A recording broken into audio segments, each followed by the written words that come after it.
Áurea, você tá me ouvindo? Deixa eu só testar logo o som aqui.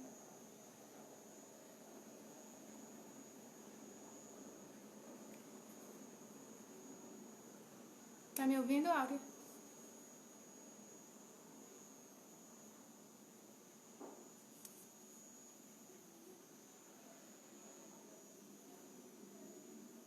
Será que o som tá funcionando? Ah, tá bom. Obrigada.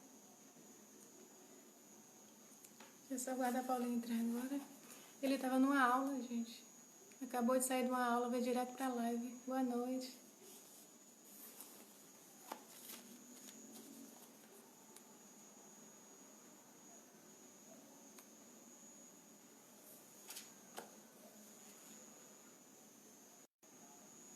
Pronto, simbora, ele falou. A aluna dele, né?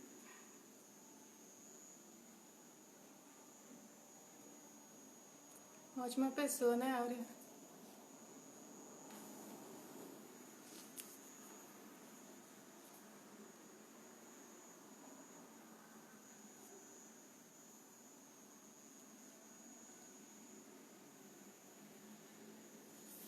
Vamos lá, só aguardar ele entrar.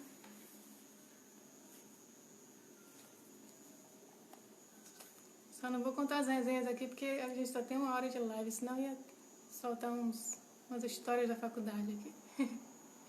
Paulinho pisciano. Cabeça na lua.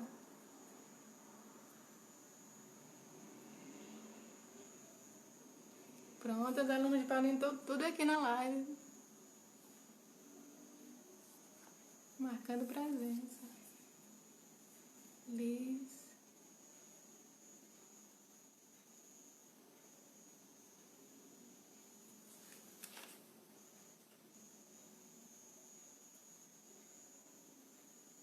Kelly. Roberta, fotógrafa.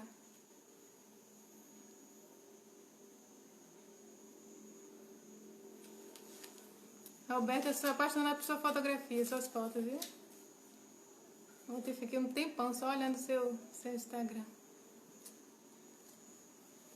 Já sei quem eu vou contratar.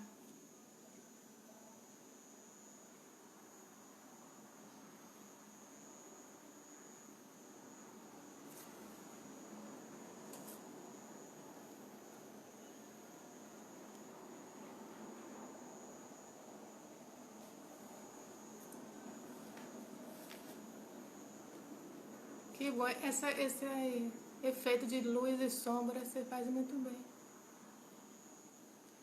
Coloca aí o seu Instagram da fotografia, acho que é autoria, né?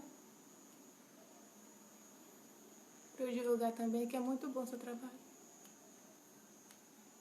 Você quer autoria alguma coisa, não lembro o arroba completo.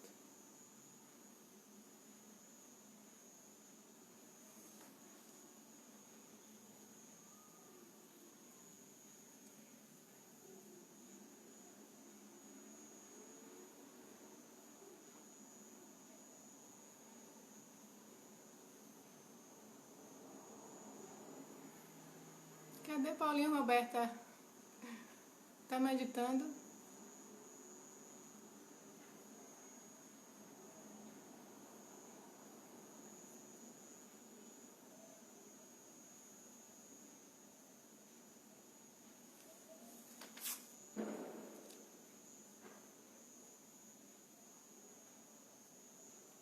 Só lembrando, gente, que Paulinho acabou de dar uma aula. Ele me pediu 10 minutinhos pra se ajeitar.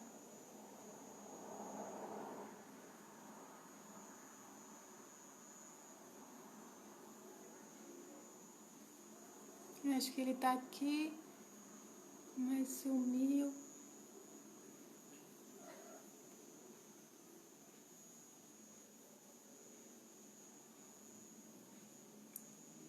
Eu acho que ele entrou ao vivo e me pediu pra entrar na live dele.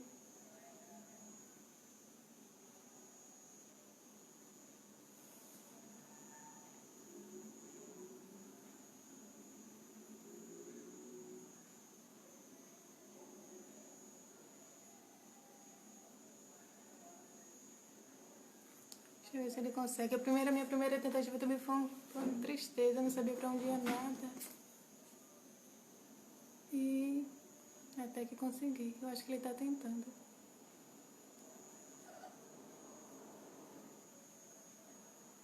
Paulinha, boa noite.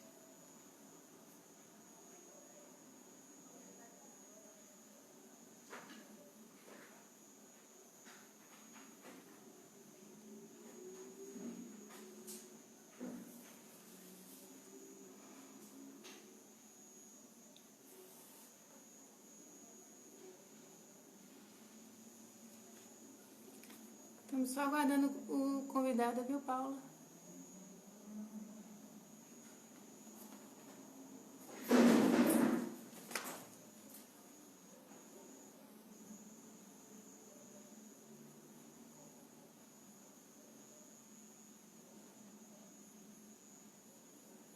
Boa noite, Kate, Mila. Eu acho que o Paulinho está com dificuldade de entrar.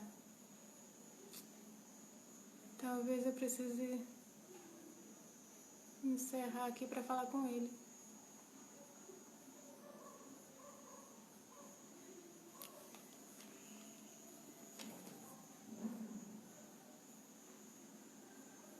Ah, entrou.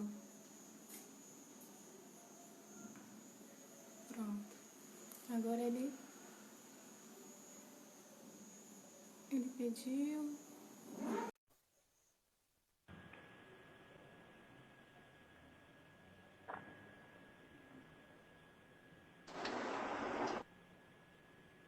Aê, Paulinha! Tá me vendo? Tá me ouvindo? Te Agora vejo, te você... ouço, sim. Tá ouvindo? Te vejo e te escuto. Pronto. Sua câmera tá virada, né? Você Deixa eu consegue... virar. Deixa eu ver se eu consigo fazer ela aqui pra ficar direitinho. E aí, dona moça, vocês são muito Ah, escondidos. esses 5 minutinhos que você ficou fora, eu falei mal de você demais aqui, viu? Mas você tem um fã-clube e não deixou, não. Não deixou, não. Eu vou continuar. É mesmo? Foi. Peraí que eu vou... Aí, consegui uma posição. Pronto. Nossa, Pronto, beleza. Bom te ver, Paulinho. Tanto tempo, né? Eu acho que a última vez que eu te vi foi lá na sua defesa de mestrado, lá na UFBA, né? Eu acho que foi. rapaz, tem tempo Sim, sim. então. Sim, sim, sim. Deixa eu agradecer, que você acabou de sair de uma aula, né? Veio direto para a live, Foi. né? Tá aí morrendo de cansaço. E eu vou agradecer, né, pelo convite inicial que você aceitou, também pela sua disponibilidade, generosidade, passar seu conhecimento. Como eu tenho falado aqui, né, o objetivo é passar informações sobre essa área da psicologia, que é a psicologia clínica. Então, eu tenho convidado algumas pessoas, né, das diversas faculdades para falar um pouco, para trazer esclarecimento, né, para a população e para mim também, que, né, não estudo essa área, acho que vou aprender muito aqui também. E muito obrigada, né, desde já. Eu vou apresentar, né, formalmente, Paulo Maciel Machado. Queria esse Machado, né? Estou louco no sobrenome, acho lindo. Ele é psicólogo clínico, graduado em psicologia pela Universidade Federal da Bahia. Foi meu colega, viu, gente, da faculdade. Especialista em psicoterapia analítico-comportamental pela Unijorge e mestre em desenvolvimento humano pela Universidade Federal da Bahia e é aluna da Escola de Biodança da Bahia, que vai falar um pouquinho no final sobre isso aí, viu? Então, com a palavra, Curioso. com a palavra especialista. Vamos lá. Beleza, eu quero agradecer também a oportunidade da gente construir esse diálogo, ver o que é que a gente vai conseguir produzir juntos aqui, né? Ver se o pessoal também vai participar, como é que vai chegar nas pessoas. E a ideia é falar um pouquinho do que é a análise do comportamental clínica, né, chamada de ACC, de uma forma que chegue ao maior número de pessoas. Então, eu pensei assim em falar da forma mais simples possível, mas Ótimo. tentando trazer um pouquinho de história, né, para a gente entender também que é uma proposta de psicoterapia, né, mas que chega em um dado momento da história, né, em um dado local também da história, né. Então a gente começa a pensar a psicologia e as diversas formas de fazer psicologia enquanto respostas que foram dadas para necessidades que foram surgindo, né? E com a psicologia comportamental, assim como com as outras, não foi diferente, né? Já tinha se iniciado em determinado momento na União Soviética, na Alemanha, uma tradição de psicologia de tentar fazê-la ciência, torná-la uma disciplina diferente da medicina, da pedagogia, da filosofia, né? Um projeto de tornar a psicologia uma ciência. E para fazer isso, eles precisaram, na época, o Wundt, na Alemanha, o primeiro laboratório de psicologia experimental, a gente estudou esse primeiro semestre, Schultz e Schultz. Então, se começa a ideia de se fazer psicologia tentando fazer ciência como se fazia nas outras áreas, né?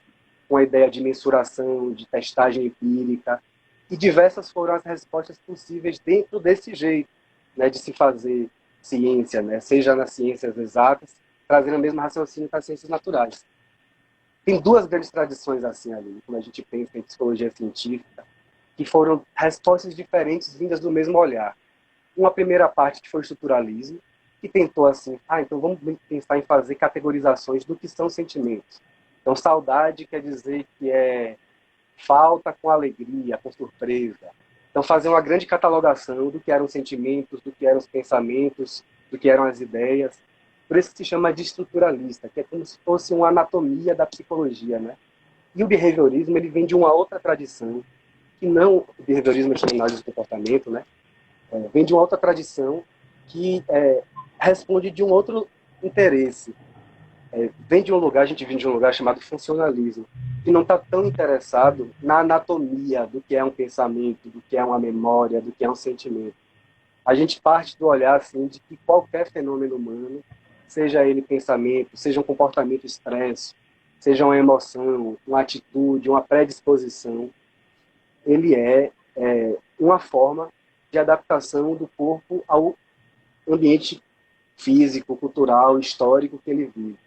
Então, aqui a preocupação é menos conteudista, menos estrutural e mais funcional, né? Se eu pudesse, de uma forma simplista, assim dizer, com o que se preocupa, de forma geral, o analista do comportamento, que tem as suas expressões diferentes de psicoterapia clínica, mas eu diria que o que une todas as formas de análise do comportamento clínica atuais é a preocupação com qual é o papel que aquele comportamento, que aquele sentimento, a pessoa chega dizendo que está com autoestima baixa, que se critica muito, e que, parando para pensar, não faz nem muito sentido aquilo, as pessoas elogiam ela mesma sabe muitas vezes da competência dela, mas ela passa grande parte do seu dia em movimentos de autocrítica, né, de autoexigência. O analista do comportamento vai olhar para esse fenômeno e vai dizer, se ele acontece, é porque ele tem uma razão de acontecer, né? Qual é o papel que esse tipo de fenômeno que essa pessoa está descrevendo cumpre na dinâmica de vida dessa pessoa? Eu entendo que é desagradável, eu entendo que é chato, da mesma forma que uma febre também é um evento desagradável, mas não deixa de ser o corpo tentando reagir a algo que é entendido como perigoso, né? Então, esse é o ponto de vista assim, que é o central quando a gente para falar de análise do comportamento clínica, né? É o pensamento do papel que um determinado fenômeno, independente do nome que a gente dê, transtorno disso, transtorno daquilo, mal de tal jeito, enfim, né, que é uma tradição muito médica, conteudista, estruturalista, cada doença nova vai ter o nome do médico, vai ter o nome do formato, doença de Chagas, mal de não sei o que lá. É uma tradição fundada nesse pensamento filosófico chamado estruturalista. O behaviorismo, a análise do comportamento, ela vem desse outro lugar menos interessado nos átomos, né, enquanto estruturas, e mais interessado no papel. Qual é o papel que todos esses fenômenos aí, independente de eu gostar, de eu achar bonito, de eu achar feio, competem para essa pessoa na vida dela, né? Então é um olhar, Aline, que passa a fazer sucesso, vamos dizer assim, interessante, após a Segunda Guerra Mundial, que é uma época que nos Estados Unidos, pelo menos, tinha a ver com formar um grande exército, tinha a ver já com pensar organizações e habilidades específicas que seriam importantes. Então a gente passa, enquanto sociedade, nessa época, a focar muito em habilidades, competências, esse tipo de discurso, né? E finalidades práticas, né? Por exemplo, para a seleção de pessoas, já que eu quero um cargo de gerência, eu preciso de pessoas que tenham alguma habilidade de abstração, né? Então, a análise do comportamento, ela vem nesse seio cultural, né? Que a cultura pede intervenções práticas, soluções práticas para os problemas, né? Menos uma preocupação realista, por assim dizer, de não, vamos fazer uma triagem de todos os fenômenos que existem, as combinações possíveis, um pensamento mais neutro, vamos assim dizer, para um pensamento mais alinhado com o pragmatismo, né? Com trazer algum senso de utilidade, independente de ser realidade ou não. O que vai guiar o pensamento do clínico analista comportamental é a utilidade prática, né? Essa forma de pensar dessa pessoa que tem esse papel na vida dela leva ela para tal lugar. Podemos pensar aqui, né, outras formas, outros caminhos de funcionar, né? Essa forma de pensar, eu entendo que ele chega, esse tipo de pensamento chega, esse tipo de afeto lhe invade, e você se pega pensando, se pega com tal vontade de fazer isso, aquilo, né? Mas me diz uma coisa, vamos entender para onde que isso tem te levado, né? Esse sentimento se encaixa em que necessidade sua, né, que leva você, por mais que não queira, a se comportar de tal ou qual maneira. Pensando aqui no referencial de psicologia aqui. Mas já cheguei tagarelando aqui, enfim, né? Não, tá ótimo. Tá Tá ótimo. perguntando também. Então, é sempre numa perspectiva de dar respostas, né, sociais, não uma criação, um conteúdo exclusivamente científico, né, para elaborar conteúdos, informação. Tem uma necessidade prática mesmo. Ela caminha atualmente nessa perspectiva de dar respostas sociais, né, uma demanda social. Sim. Né? Mais ou menos Ela isso. vem no seio que, né, tem a ver com os Estados Unidos progredindo e tornando-se uma grande economia e precisando de intervenções práticas. Vem desse lugar. Ui, gente, as gatinhas aqui. São duas terroristas. Elas estão aqui finalizando, vai. Olha, tomara que esteja gravado. Já está tudo gravado. Sim. Olha, é interessante, né? A gente pensar as abordagens teóricas ligadas ao momento o que estava acontecendo em volta, né? Então, a primeira chegada, por exemplo, da análise de comportamento enquanto terapêuticas, né, se dá na década de 50 em terras americanas, né? E se a gente, por exemplo, interessante, se a gente imagina que tem uma barata subindo aqui no pescoço, né, e vindo aqui pela nuca, com aquelas anteninhas passando aqui pela bochecha, talvez algumas das pessoas que ouviram isso, querendo ou não querendo, tiveram algumas reações de imaginar aquela baratinha passando pelo pescoço, né? E tiveram reações fisiológicas, inclusive. Você está falando como se fosse uma coisa prazerosa, não?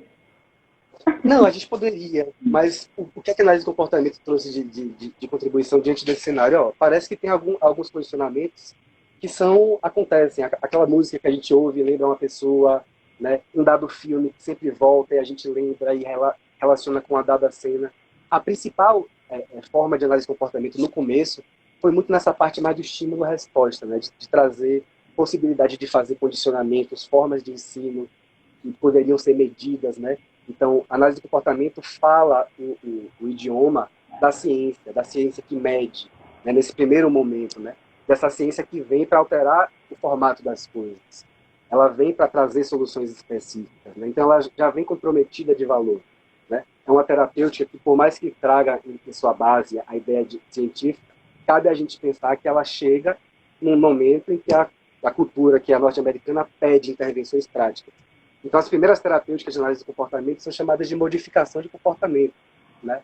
Então, por exemplo, a gente poderia pensar que uma pessoa, vai lá, tem medo de pegar elevador, né? Então, pode ser feitas terapêuticas que envolvam ela pegar um elevador com o terapeuta ou com alguém de confiança até o primeiro andar, até o segundo andar, até o terceiro, tira a pessoa de confiança.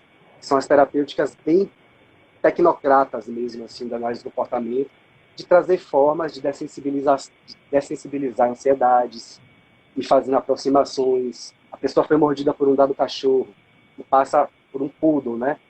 Por um cachorro maior e passa a ter medo de um pincherzinho, de um poodle. Então a gente vai começar a fazer aproximação com um cachorro mais mansinho. Então, assim, eram referenciais muito voltados para a ideia de poder fazer condicionamentos Então vai lá, estou com o meu terapeuta e com ele eu estou um pouquinho mais tranquilo e eu topo pegar um elevador. E meu corpo vai se acostumando com a ideia de elevador até o momento que eu possa pegar ele sozinho, né? Essa foi a primeira abordagem, a primeira forma que os analistas do comportamento ofereceram algo para a cultura que rodeava eles, né? O que é que acontece depois disso? Na década de 60, é a década que começa a povoar também o ambiente americano, a ideia de globalismo, a ideia de cibernética, a ideia de poder ter processos cognitivos sem um sujeito, a ideia de inteligência artificial, né? E nesse mesmo concorrente a essa mesma forma do ser humano ocupar a vida dele, o espaço dele, construir coisas, inovar, vai mudando a própria mentalidade do ser humano. E nesse momento se chega, na década de 60, nos Estados Unidos, aquilo que se chama de revolução cognitiva, né? O passar a entender o homem em seu ambiente da mesma forma que uma máquina é entendida em relação com a eletricidade. Tem uma informação que chega, um cabo que entra no computador, ele processa a informação e dá uma resposta. Então, saindo dessa proposta primeiramente básica da análise do comportamento de estímulo-resposta, chegam os cognitivistas que falam, entre o estímulo e a resposta tem um pensamento, tem um processamento de informação. A mente é da mesma forma que um software é para o computador, assim como o corpo é o hardware, né? Então existe a ideia de uma mente, que é tudo que o analista do comportamento, desde o começo, queria abolir, né? A ideia de criar a necessidade de uma mente que ninguém sabe onde é que está, né? Que apesar de ninguém saber onde é que está, ela influencia o nosso comportamento. Isso não se sustenta cientificamente. A gente recorrer a algo que não aconteceu ou algo de uma outra dimensão para explicar o que acontece na realidade, né? Então, o analista do comportamento, ele nesse momento se separa da tendência cognitivista, que é o que hoje é chamado de TCC, né? A terapia cognitiva comportamental, que parte do pressuposto que o homem se relaciona com o ambiente, pensa, e por conta da forma que ele pensa, ele sente de um jeito, ele age de um jeito. Então, os cognitivistas, eles vêm banhados na onda cibernética, no paradigma do maquinário, do processamento de informações, e dão forma no fazer ciência, fazendo a psicologia cognitiva. Daí tem um terceiro pulo, que é o último pulo da análise do comportamento, que foi começado com Skinner, que é o que perdura até hoje, né? Foram modificadas as formas de fazer impacto a partir do que ele trouxe, mas o que ele trouxe é o que vale até hoje. Ele vira assim, bom, o projeto cognitivista é bonito, interessante, mas não me atrai. Não me atrai. Não me atrai pensar que devido à mente eu me comporto de um jeito. Não me atrai pensar que devido a ter uma mente eu sinto de um jeito. Não me atrai a ideia de pensar que o comportamento é originado no cérebro. Não me atrai nada disso. Até porque, no momento, vamos dar lá um exemplo, que a gente passa a consumir mais proteína, o nosso cérebro muda. Ou seja, nosso cérebro passa a ter possibilidade de realizar operações complexas cognitivas que antes não passava, não tinha. Então, Skinner traz a noção de que o próprio cérebro é mais o efeito do que causa. Durante a evolução da vida humana, o cérebro foi mudando, a musculatura, a postura, e todos esses fatores biofisiológicos são consequências de um outro processo, que é a seleção natural. Esse é o ponto de vista do Skinner. Então, se eu estou dizendo que o que faz uma pessoa, vamos dizer assim, o Homo sapiens ter sobrevivido e o Homo erectus ter morrido, não é porque ele tinha uma constituição genética melhor. Não. É porque, por coincidência, essa galera aqui adaptou melhor. Não tem nada prévio que justifique. Então, o analista do comportamento olha tanto para a genética quanto para os fenômenos subjetivos, pensamentos subjetivos, vontades, emoções, como efeito colateral da relação de um corpo histórico com seu ambiente. Deixa eu tornar isso aqui bem prático, para a gente ver. Deixa eu te falar a forma como eu entendi, se eu captei.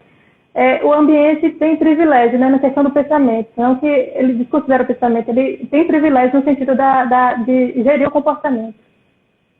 Mais ou menos. o que o analista do comportamento fala é assim, olha, eu não acho que o cognitivista está certo e também não acho que a resposta está no ambiente. O analista do comportamento entende o seguinte: se essa pessoa pensa de um jeito, sente de um jeito, independente de se o pensamento é bonito, feio, certo, errado, se tem nome de transtorno, se tem nome de coisa bonita, não importa. Ele vai dizer que tanto o fenômeno cognitivo, quanto o fenômeno afetivo, quanto o fenômeno comportamental por si só, são consequências, os três, com o mesmo grau de importância. São efeito colateral de um organismo que se adapta a um ambiente. O que é que eu estou querendo dizer aqui? Que a importância não está nem dentro, nem fora. Está justamente na conexão dessas duas coisas. Na conexão dessas duas coisas. Tem um exemplo que aconteceu essa semana em minha clínica que eu acho que vai falar de tudo que a gente está botando aqui teoricamente na prática. Olha que coisa interessante. Tem uma guria que ela está, nesse momento, em uma depressão ferrada mesmo. Assim, tá baqueada, está sofrendo. Tem esse nome, né? Depressão, enfim. E ela mora com uma avó. E tem uma coisa interessante que acontece, que a avó dela é bem velhinha mesmo.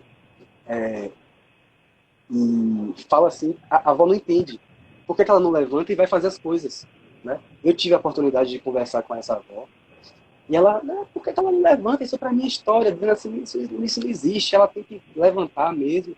Ou seja, veja, a guria lá está tendo uma situação, ela está sofrendo com uma situação, e parte desse sofrimento tem a ver também com a forma que a avó entende o sofrimento dela. Né? Tá montado o cenário. Agora, olha que coisa interessante.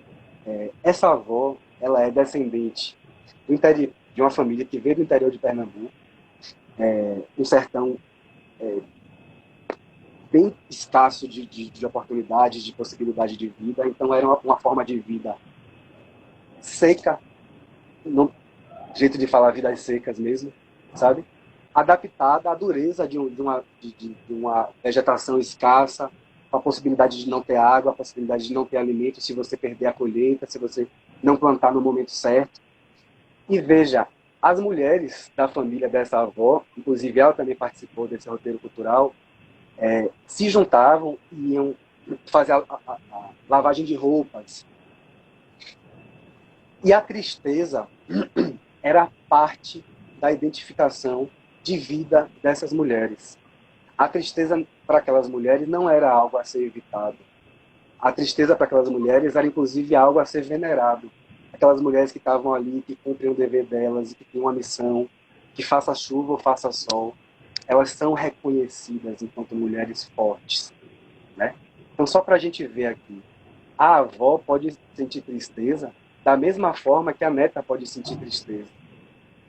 Mas o formato que a cultura da neta engloba tristeza é um, e o formato que a cultura da avó engloba a tristeza é outro, completamente diferente. Estou falando de uma categorização de fora, tristeza. Talvez, se eu for olhar os correlatos fisiológicos, tenha até certa semelhança. Mas o papel que a tristeza tem na vida dessa avó é completamente diferente e constituinte do que ela entende como identidade dela, diferentemente do que a tristeza para essa guria que vê as redes sociais bombando e não entende porque ela não é compatível. Ou seja, ela sofre por não aceitar o que está dado para ela. E sofre também pelo que a avó... Então a gente vai vendo que tem certos enclausuramentos que são de origem verbal, né? De formas de pensar, de formas de dar nome às nossas situações, às coisas da cultura, que dão um contexto em que pode ser algo extremamente fundante de uma pessoa. Você vai tentar tirar a tristeza de uma pessoa que se viveu a partir disso, que era inquestionável, que nem entendido como tristeza era, entendido como mérito. Você vai tentar tirar a tristeza de uma pessoa. E aí a gente pensa, por exemplo, indo para um exemplo mais extremo, né? Vai lá, hoje a gente fala mais do evento do suicídio, né? A gente, em certos meios, né, passa a poder falar um pouquinho mais disso. Mas não seria, talvez, arriscado a gente tentar tirar esse pensamento da pessoa em alguma medida? Não, claro, no momento que a coisa está acontecendo, as medidas são de contenção, de salvamento. Mas veja, é uma pessoa que tem pensamentos que tem a ver com uma dada finalidade. Para o analista do comportamento, por mais que a gente se arrepie com a possibilidade daquela pessoa vir mesmo a tirar a própria vida, a gente vai entender que pensar daquele jeito para aquela pessoa, independente de ser agradável ou não, compete, tem um papel, tem uma função. Nem que seja me olhem, nem que seja ser visto. Né? Se a gente para olhar com mais nitidez, quando a gente está sendo cuidado por uma cuidadora, seja mãe, seja qualquer cuidadora, a gente está recebendo ao mesmo tempo a nutrição, o leite materno, o afeto e a proteção. E na hora que esses três elementos estão presentes, tem um quarto elemento que também está presente. A gente está vendo e sendo visto. Então, o olhar humano está condicionado com o alimento, está condicionado à proteção, está condicionado à segurança. E aí a gente vê uma mãe de um gurizinho falando: rapaz, eu não entendo, eu já falei para ele não fazer isso, não fazer aquilo. E eu pergunto para ele, sabe o que ele me fala? Pergunto: fulano, por que você faz assim? Ele me fala: não sei. E eu falo para ela: é a resposta mais sincera que talvez ele possa te dar. Talvez nem ele saiba, porque ele não faz como você quer. Mas eu não tenho dúvida de que fazer diferente do que você espera vincula ele a você.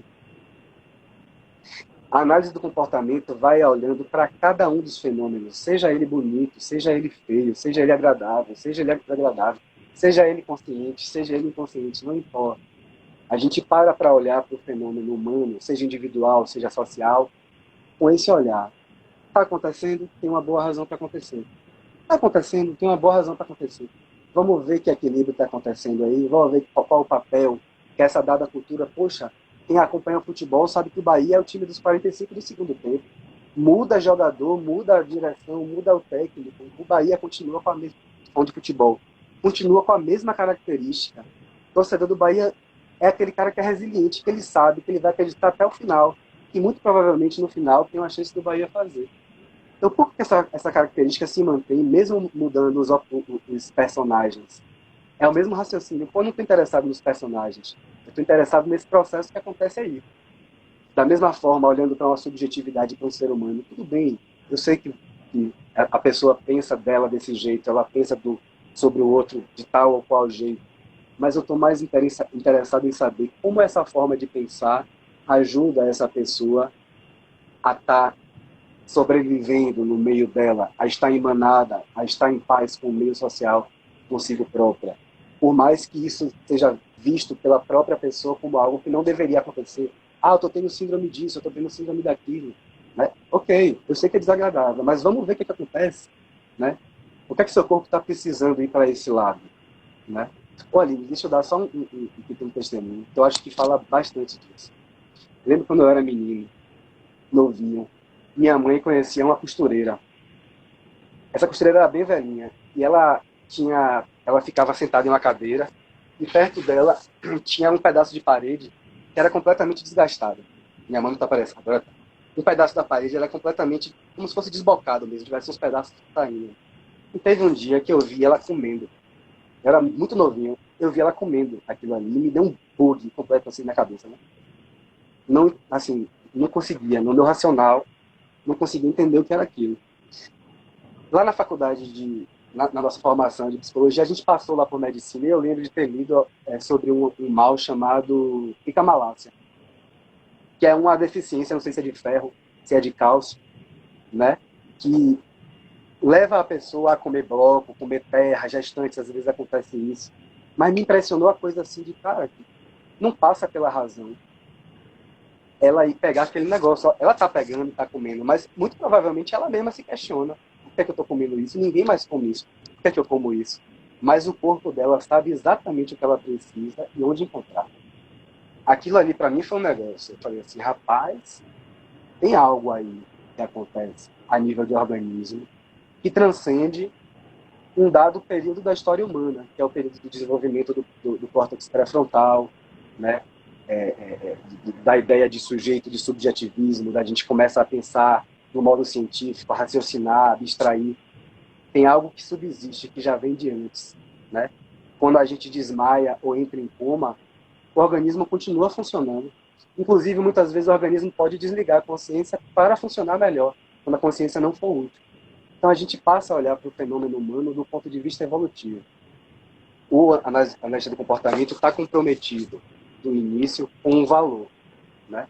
Ele olha todo o fenômeno no sentido de uma adaptação evolutiva, seja na história da espécie, seja na história da cultura, seja na história do indivíduo. É desse olhar que ele olha, né? Como isso aí adapta esse organismo complexo ao meio social, ao meio cultural que ele vive, né? Como é que está chegando para você? Como é que está chegando para o pessoal?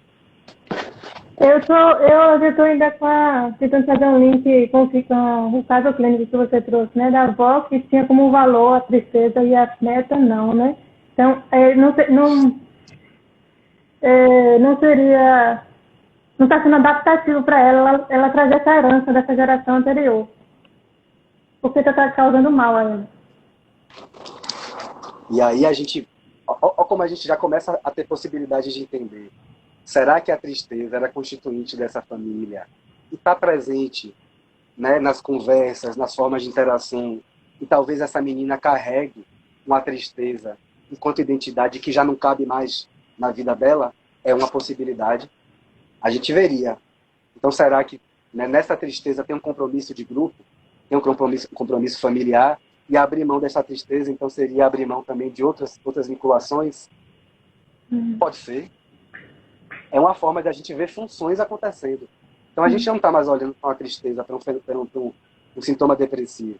A gente está vendo um organismo que está dando o jeito dele para dar conta da vida que se vive, né, dos compromissos, né? A gente, enquanto sujeito ocidental, né, e a onda cognitivista mergulhou bastante nisso, né, tende a trazer à mente as ideias como separadas da coletividade, né? Mas o olhar evolutivo vai trazer que a gente só está aqui agora, eu e você, conversando, porque a gente viveu em grupo, né? A gente é bicho de manada, a gente é bicho que vê e é visto, reconhece e é reconhecido, né? Então, se a gente olha para um fenômeno que aparentemente parece esquisito, cabe a gente pensar qual é a comunidade verbal dessa pessoa, qual é a comunidade cultural dessa pessoa. Será que essa coisa que a gente está vendo aqui, que a pessoa fala que sofre, a gente vê que está sofrendo, cumpre algum papel nessa vinculação com o coletivo dela, com a manada dela, com a bolha dela, né? Pode ser, é uma possibilidade. Cabe também a gente pensar, ainda falando desse exemplo, por exemplo, que a gente vive uma época que tem esse apelido de cultura do diagnóstico, de medicalização da vida, né? Que trata o bem-estar. O bem-estar torna-se produto, torna-se algo que vende, e a gente passa a não saber se relacionar com alguns afetos. Para pensar, se a gente confia muito na nossa capacidade de raciocinar, se a gente confia muito no nosso livre-arbítrio, possivelmente tudo que der certo é mérito meu. E tudo que der errado é culpa minha. Então a gente começa a pensar aqui, ó, então, culturas que, não que a gente vai negar livre-arbítrio, mas culturas que hipervalorizam o livre-arbítrio e não entendem o livre-arbítrio relativo a um livre-arbítrio que pode ser mais ou menos cumprindo um papel para aquele sujeito ou aquela cultura, né, vão tender a ter males específicos. Culturas ocidentais vão tender a ter males mais narcísicos, né, mais voltados para o pensamento, para a necessidade de categorizar a vida ao seu redor, né?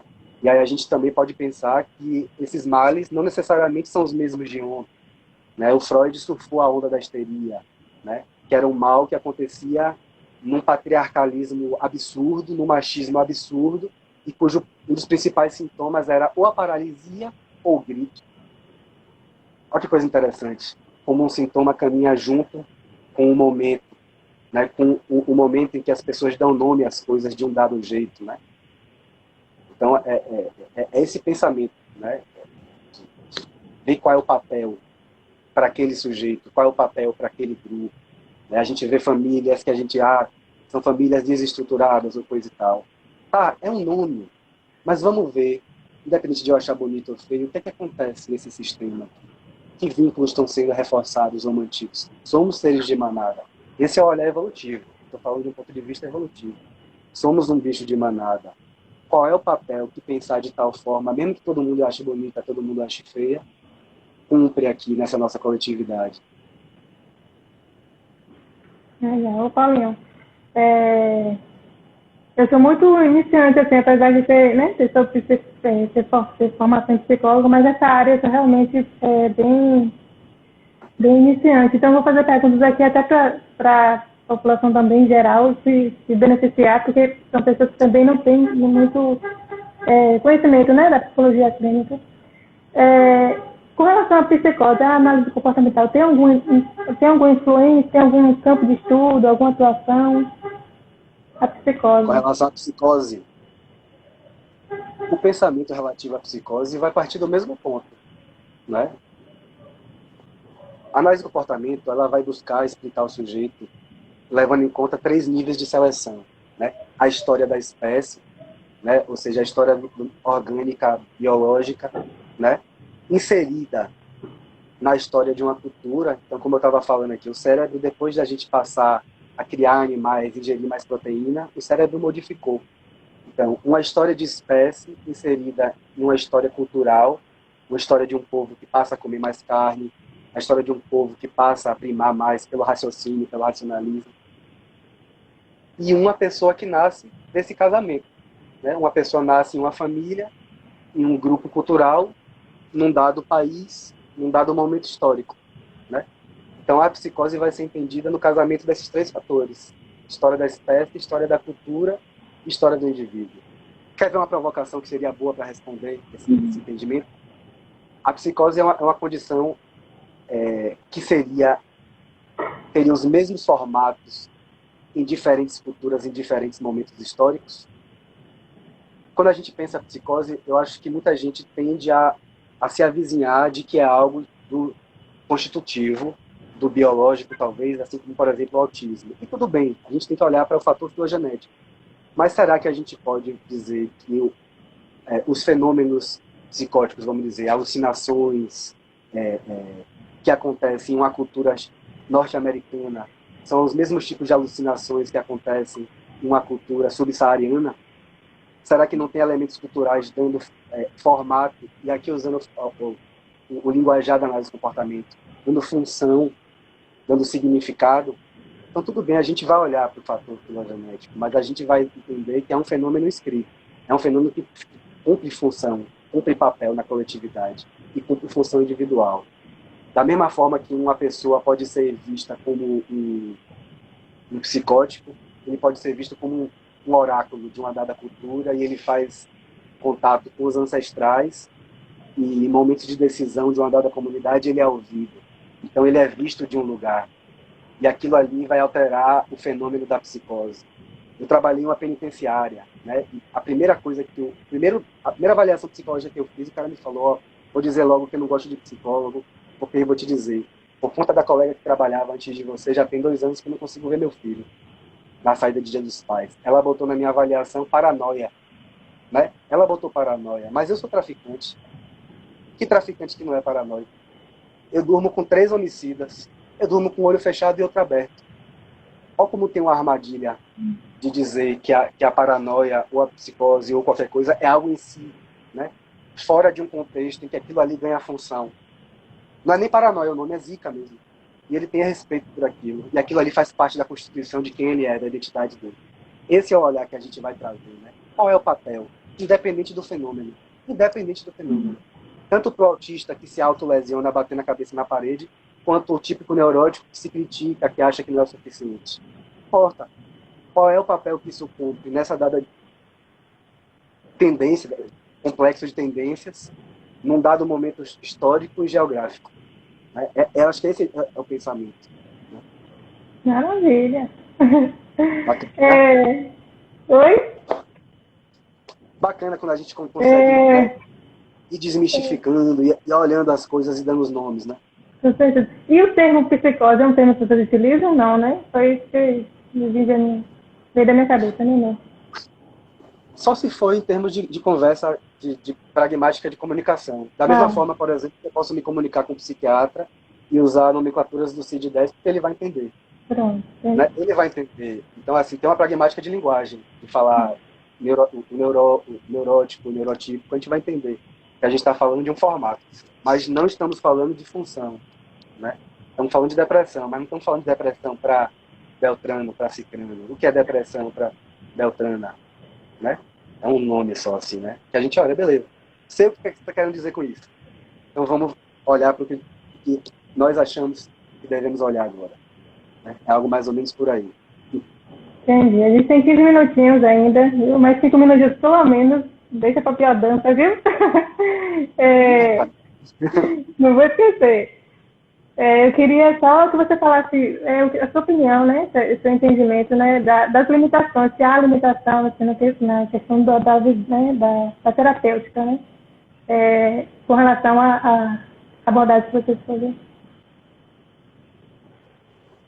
Eu sou meio suspeito para falar de análise de comportamento, mas eu penso que as diversas formas de se fazer análise de comportamento tem mais a ver com os analistas do comportamento do que com a análise do comportamento. Então, veja, tinha uma época que fazia sentido pensar que se a pessoa tinha medo de elevador, então fazia sentido ir expondo a pessoa a elevador. Numa outra época do conhecimento da psicologia comportamental, o Skinner chega assim, mas e se a pessoa, lá no final do elevador, encontrar um chefe abusador? Não faz sentido ter esse medo de elevador? Você quer curar o medo de elevador? Você quer curar a forma do corpo se proteger de um problema? Olha como vai mudando o alcance. E aí vai mudando também a capacidade de intervenção. Tem analistas do comportamento que pensam de um referencial mais etnocêntrico, né? De achar que o caminho de...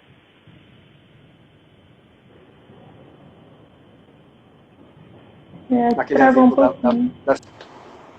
Opa! Voltou. Voltamos?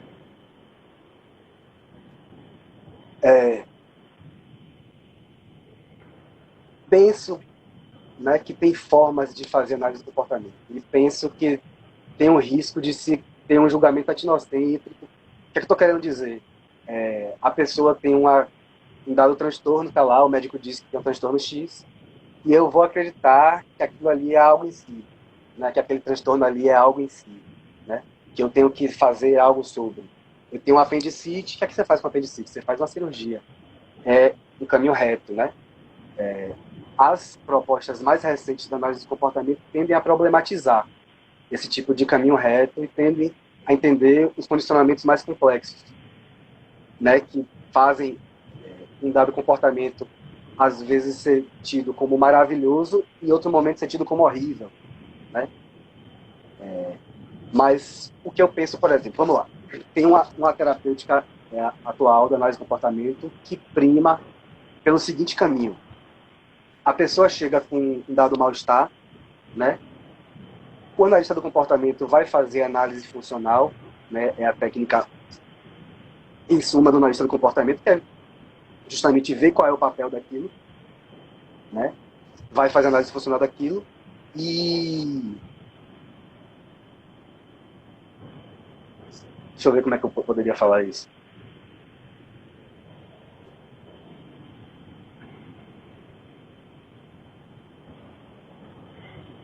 Só tô vendo muito comentário aqui pra você, viu, Paulinho? Fez muito sentido na minha vida. Parabéns, você é o máximo.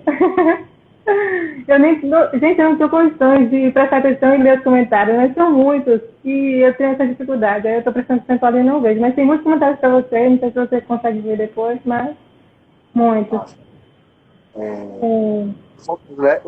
Essa questão do papel, né, do papel da função daquele mal específico. E tem uma proposta de tentar inserir aquele discurso, aquela forma de dar nome. Eu fico sempre muito nervoso quando eu vou apresentar algo em público, né? Fazer a pessoa entender por que o corpo dela age daquele jeito, e tentar, vou forçar a barra da linguagem aqui, né? Mas inserir aquele movimento num outro movimento mais significativo. Trocando em miúdos, né? O cara lá que está na penitenciária está mega depressivo, né? E ele gostaria de ver o filho. Ele tem uma afetividade com o filho. Será que se ele consegue trabalhar e juntar alguma grana para juntar na educação do filho, aquilo ali não moveria ele? Então eu estou meio que trazendo aquilo que gerou o mal para ele. Ele tem uma vinculação com o filho, ele está privado daquele contato, em um caminho significativo. Faz sentido a gente pensar isso? Agora o meu sofrimento tem algum sentido. Já que eu tenho uma relação com meu filho, não é um sofrimento por si, chamado que o médico disse que é isso ou que é aquilo, que é depressão, que não é ligação com minha vida, com as coisas que eu faço que são importantes para mim. É uma forma de pensar que eu acho genial, que é você possibilitar àquela pessoa um novo acesso àquilo que antes causava sofrimento. Eu acho genial. Mas será que a gente consegue fazer isso com alguém que não sabe nem o que vai comer de noite? Então é pensar que às vezes as terapêuticas, seja da análise do comportamento, seja de outras abordagens também, são adequadas para sujeitos específicos, né? São adequadas para momentos específicos, para povos específicos, para culturas específicas, para um tipo de pessoa, né? Eu acho que é uma crítica que é cabível tanto à análise do comportamento como a qualquer outra abordagem, né? Tentar dar conta do fenômeno humano como um todo, tentando chegar em leis que explicariam tudo, né? Eu acho que hoje o pensamento é mais de a gente entender, falar de humanos específicos, né? Tudo bem, vamos pensar em leis para esse grupo aqui, né? Pensar em conformações para esse grupo aqui. Então a gente consegue ser um pouquinho mais produtivo, né? Isso é um risco. Daqui para você achar que porque a coroa está comendo ali, está faltando cálcio, você tem que dar outra forma de cálcio, é daqui para ali, né? Daqui para você achar que você tem que realmente resolver aquilo que a pessoa pede, né? Porque você também compartilha daqueles mesmos entendimentos culturais, você corre o risco de estar quebrando a única muleta que a pessoa teve, que foi o mal-estar. Esse é mais ou menos o entendimento. Estamos chegando já no finalzinho. Meu Deus, foi muito rápido a sua, Paulinho. Foi massa. 10 para as 9 já. Gente, tem alguma pergunta? É a hora agora, porque eu vou partir para a biodança aqui já. Muito interessante a forma como você trabalhou, gente. Eu deixo bem à vontade a forma como a pessoa quer apresentar o trabalho, né? A Cicate, na live anterior, ela gostou, ela mesmo deu sugestão das questões, das perguntas e tal. O Paulo já queria coisa mais livre, né? E é sempre uma surpresa. É bom assim que o convidado, né, escolhe sua maneira, né, de apresentar. É sempre uma surpresa, vai ser sempre rico. E eu gostei muito da forma como você desenvolveu esse raciocínio, né? Falando um pouco do histórico. Isso tudo foi alimentando assim, minha mente com várias perguntas que eu já tinha. Então, eu já foi respondendo já com o seu percurso histórico. E muitas dúvidas eu vou continuar tendo, né? Uma hora é muito pouco, né? Mas já valeu muito para o entendimento essa questão do... Você fechou com chave de ouro, essa questão de falar, né? Que as limitações da psicoterapia tem muito mais a ver com o contexto, né, com aquele momento, né, com aquela situação. E foi, assim, a forma mais clara de dizer a função da sua própria abordagem, né? Que você depende da situação, né, depende de todo o histórico daquele indivíduo para você exercer o trabalho. E eu acho que isso é válido também para todas as outras abordagens, né, que não todas têm essa limitação, mas também a questão do sujeito, do seu contexto. Também pode limitar ou então adiar, né, um possível entrada na psicoterapia, né? A gente tem essas dificuldades mesmo. Com certeza. E ninguém perguntou nada, então vamos falar um pouquinho da biodança, que eu também estou curiosa sobre o que é isso. Então, rapaz, a biodança é uma terapêutica, vamos falar assim, né? É uma terapêutica que parte de outro lugar do conhecimento, né? A biodança não vai pelo olhar da ciência, né, para o conhecimento através da necessidade do empirismo, enfim, né? A biodança acho que casa talvez mais com a Gestalt, no sentido de se interessar pelo conhecimento instantâneo, pelo conhecimento do aqui e agora, pelo conhecimento do intuitivo. Então, o que é a biodança? A biodança é uma terapêutica que é feita em grupo, ou seja, reproduz uma condição básica do humano, que é a vida em coletividade, e que tem um facilitador e as pessoas, né? Na biodança, ninguém fala a não ser o facilitador. E a fala do facilitador vai ser resumida a dar as consignas, os direcionamentos, né? Ele vai dar alguns direcionamentos, ele vai trabalhar com música, e aí tem todo um referencial teórico de por que tais músicas são colocadas e outras não, né? São contempladas e outras não. Que tem a ver com a teoria da biodança mesmo, das 5 linhas de vivência. E aí, enfim, né, diferentemente do nosso dia a dia, que a gente vai para o São João, a gente vai dançar um forró, aquela coisa de Deus para um lado, Deus para o outro, já tem um caminho mais ou menos de conforto do que é que você vai fazer, do que você espera que o outro faça, né? Da mesma forma que a palavra é uma zona de conforto, né? Estou eu aqui com a Aline conversando, eu sei que tem uma rede ali atrás, a gente pode conversar sobre a casa dela, eu sei mais ou menos o que é que ela pensa. A biodança tira a palavra, então fica realmente o contato entre dois seres humanos, você não sabe muito bem o que é que tem na cabeça do outro, e também tira o conforto da dança pré-combinada. Então, forçando muito, mas muito a barra, a biodança tem a ver com você se relacionar com a dança e encontrar seu ritmo, em coletividade, privilegiando 5 linhas de vivência. São afetividade, transcendência... Nossa, não vou lembrar agora, deu um mega branco, mas tem um que é teórico que orienta a interação de seres humanos num dado contexto específico. Vamos pensar desse jeito, né? É um contexto de que é cultivada a abertura para a experiência, né? Então, diferentemente do nosso dia a dia, que a gente é ensinado que algumas coisas são desejáveis, outras a gente não devia desejar, algumas são certas, outras são erradas. A gente se relaciona com nossos afetos através da mediação da cultura. A biodança cria uma cultura particular, aquelas pessoas vivem uma cultura particular de estímulo, a curiosidade, ao interesse por qualquer coisa que aconteça. Então pensa uma vivência assim, que você está deitado, né? E tem 3 pessoas acariciando o seu corpo. Tem uma música de fundo, e tem 3 pessoas, ou seja, 6 mãos acariciando o seu corpo. Você tem uma vivência já avançada, bem avançada, né? Só para situar assim. Você imagina o que é o toque, o que é para aquela pessoa na vida dela, o toque, tocar e ser tocado, o cuidar e ser cuidado, né? Como é que é a relação dela com o próprio corpo? Olha quanta coisa que é atualizada naquele momento. Esse é meu entendimento, né? Eu sou analista do comportamento, eu olho desse lugar, né? Tem uma comunidade, tem uma cultura que privilegia um tipo de vivência, que bota o holofote para um dos aspectos da vivência. Então a gente naquele lugar tem chance de se tocar de um outro lugar. Tocar o outro de um outro lugar. Legal. Eu fiz, foi no início do semestre, eu fiz peguei uma optativa, não sei o nome, não lembro mais, mas tinha essa perspectiva aí, a gente se tocava de olhos fechados, e eu tinha um conselho da pessoa pela textura da pele, porque a gente fazia isso de olhos fechados. Então era outra informação que eu tinha da pessoa, não era a voz, não era o físico, era o tom da pele, fazendo a gente conhecer a pessoa pelo tocando. Foi uma experiência, no início, foi para mim constrangedora, vou lhe ser sincera. Mas depois isso nunca saiu da minha cabeça, né? Foi uma disciplina muito, assim, diferente de tudo que eu fiz. Vou me informar mais sobre essa biodança, mas me parece ser muito interessante. Então tem um facilitador para esse processo. Tem um facilitador, né? E tem toda essa cultura que prima por isso, né? Que facilita que você se acesse num lugar de proteção, né? Então, no caso, quando você se formar, você vai ter um facilitador.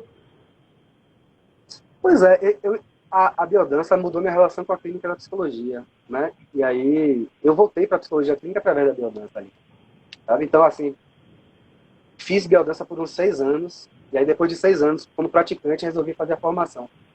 Eu não sei se eu vou levar isso para psicologia, se eu vou trabalhar alguma coisa na psicologia através da biodança. Ainda não sei muito bem o que vai acontecer, mas sei que é fundamental. Permite acessos ímpares, sabe? Permite vivenciamentos assim que transcendem as limitações de uma cultura cartesiana, por assim dizer. Imagina. Porque no primeiro contato eu tive esse estranhamento mesmo, no primeiro contato. Quer dizer, que não sei se é isso, né? Mas foi pela experiência que parece muito parecido com o que você está falando. É bem uma vivência. Paulinho, 30 segundos restantes. Eu pensei pra você também é muito assusta. Eu pensei que eu nunca ia chegar de novo nesses segundos aqui na minha frente, gente. Mas obrigada, Paulinho. Vou falar com vocês, né? Valeu, Viu? Foi muito interessante que você trouxe. Obrigada pela generosidade, pela